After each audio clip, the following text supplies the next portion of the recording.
প্রত্যাশায় কেউ নেতার সঙ্গে কেউ বা সম্মেলন দেখতে দেশের বিভিন্ন প্রান্ত থেকে আসেন সোহরাওয়ার্দী উদ্যানে। উদ্দেশ্য আলাদা হলেও দল আওয়ামী লীগের প্রতি পরম ভালোবাসাটা সবারই এক ছিল। জেলা, উপজেলা বা ওয়ার্ড কোনো পর্যায়েই নেতা হননি এমন সাধারণ সমর্থকরাই ছিলেন বেশি। ভালোবাসা প্রকাশের ধরনটাও তাদের ভিন্ন ভিন্ন। বন্ধুত্বপূর্ণ সম্পর্ক আমরা বজায় রাখতে চাই, যার কিছু দৃষ্টান্ত। নাম তার সিদ্দিক মিয়া, বয়স 60-এর কাছাকাছি। সম্মেলন কি, তাতে কি হয় কিছুই বোঝেন না, জানেন শুধু আওয়ামী লীগের বড় মিটিং হবে।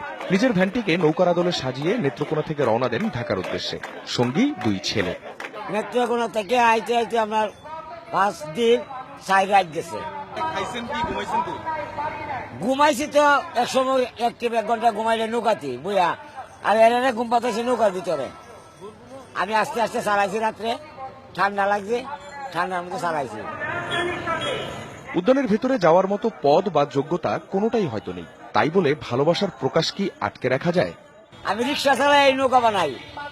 বঙ্গবন্ধুর প্রিয় সৈনিক, আমি জন্ম থেকে আওয়ামী লীগ করি। বঙ্গবন্ধু ছোঁয়া আছে আমার মাথায়, যে কোনো একটা প্রোগ্রামে গেছিল। বরিশাল থেকে আসা 80 বছর বয়সী ইস্কান্দারের গল্পটাও অনেকটা সিদ্দিকের মতোই। রওনা দেওয়ার আগে একবারও ভাবেননি কিভাবে আসবেন, কি খাবেন, কোথায় বা থাকবেন। না, খাওয়া দাওয়া হয়নি। সকালে না। দেশের আরেক প্রান্ত থেকে আসা আব্দুল বারেক 71-এর 7 মার্চ এখানে বসেই স্লোগান দিয়েছিলেন, আজ সে ক্ষমতা নেই তো কি, হাজির তো হতেই হবে। ভালোবাসি বিদায়, ভালোবাসি বিদায় আমি আসছি। নতুন প্রজন্মের কর্মী সমর্থকদের ভালোবাসাটা আবার একটু ঢাকঢোল পিটিয়ে। অনেকে রাজধানীতেই এসেছেন এই প্রথম। সম্মেলনে নিজের অস্তিত্বটা ধারণ না করলে কি চলে? সারা বাংলাদেশে যারা বঙ্গবন্ধুকে ভালোবাসে, নেত্রীকে যারা ভালোবাসে, এই বাংলাদেশকে যারা ভালোবাসে, তারা সবাই আজকে এই সম্মেলনে আমরা মিলন মেলা হচ্ছে। এখানে নাচের মানে একটা বস্ত্র একটা ফিলিংস আসে, মানে সেই ফিলিংসটা পেতাম না। মানে এখানে আসলে মনে হয় আওয়ামী লীগের প্রতি আরো এক ধাপ এগিয়ে যাওয়ার এটা বোঝা যাচ্ছে।